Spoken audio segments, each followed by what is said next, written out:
can turn the world on with a smile.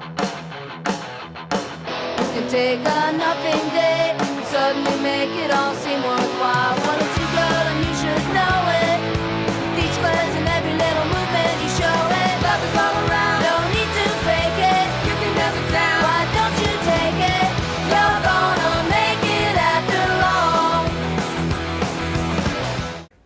Hi everyone, welcome to the show. Today is Thursday, September 26th, and we don't know how long until Marc is free from U.S. prison, but it's going to be next summer at the latest. We know that for sure.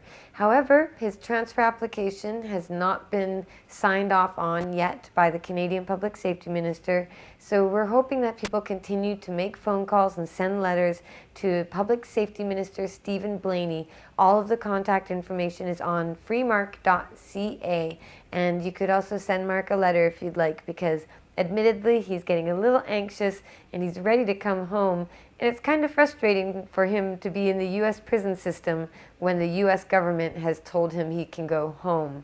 So it's Canada that we're waiting on to bring him back home, and there was a recent court case that said, unfortunately, at the Supreme Court, it said that Canadian prisoners do not have a charter right to come home. So we don't know how that's going to impact Marc. We just hope that he will be able to get approved as soon as possible, but that depends on political pressure, and I am working on an event for Ottawa, but I'll give you guys more details about that when it gets closer.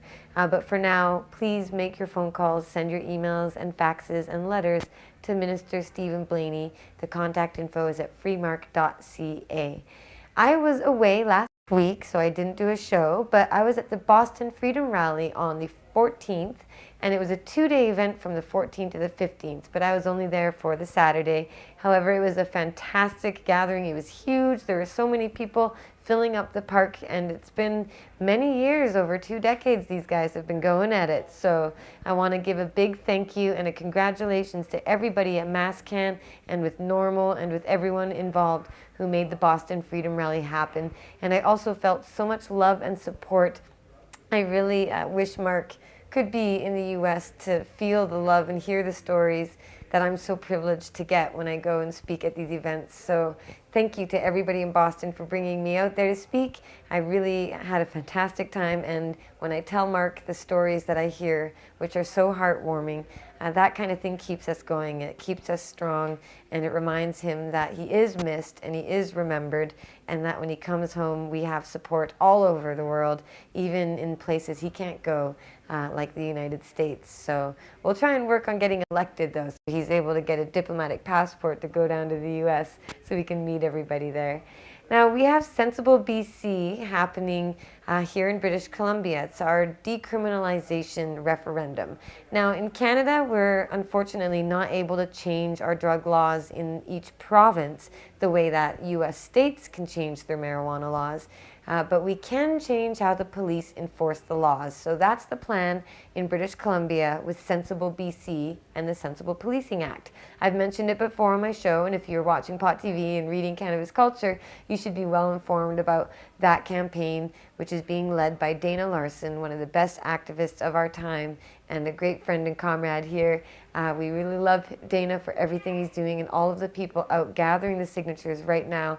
Those are the true heroes. Those people are making it happen. So you can get out and get signatures as well. If you're in British Columbia, please go to sensiblebc.ca and you can find out how to register to be a canvasser.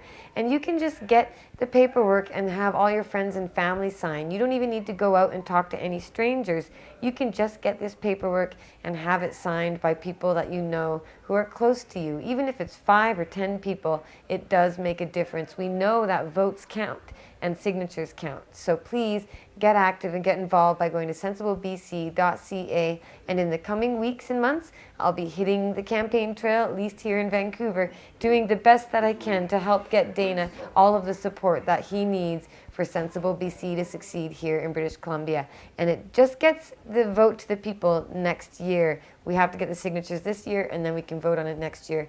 But if you have any questions, you can get all the info at sensiblebc.ca. And speaking of our website, Cannabis Culture and Pot TV, I am very grateful and very pleased to say that we have a huge audience online that seems to be growing faster than marijuana. It really is growing so quickly on our Facebook likes and our Twitter follows, which means that people out there like what we're doing and they're telling their friends about it because it's a viral spread of our website and our stories.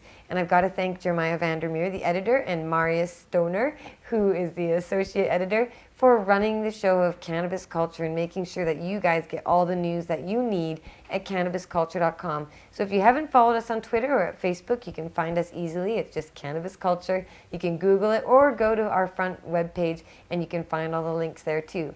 And Pot TV is also growing much bigger. We've been adding a lot of new shows. Steve Cubby now has a new series, and we've got the Kush Brothers with Remo and Urban Grower, and the Weed Man, which is Marc Clokeed. And these guys are out there puffing hard and passing on the education, and we're also bringing you guys even more in the future here in Cannabis Culture headquarters at our flagship location with a Pot TV studio redevelopment plan in the works. So we depend on our advertisers, which depend on our viewers, to be able to keep funding these sort of growth and changes, and we're hiring new people, and we're having all sorts of fun stuff go on, like the Cannabis Culture headquarters September sale with glass is in session, and we have all sorts of stuff in sale in our store, and Gary Wintle is back on staff at Cannabis Culture creating some brilliant artwork and all sorts of fun things. So you can be rest assured that we will have lots of great new developments at Cannabis Culture and Pot TV and the Cannabis Culture headquarters online store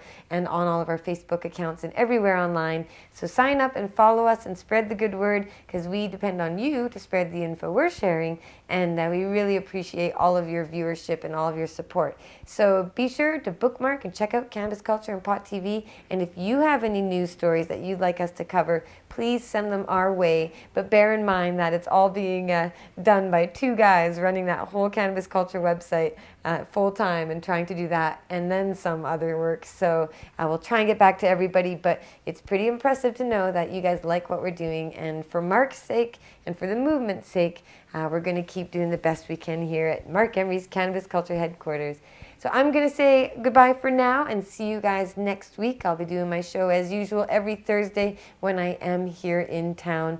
And I hope that you're getting some friends and loved ones together for the cozy autumn season coming up. And hopefully Marc will be home sooner rather than later.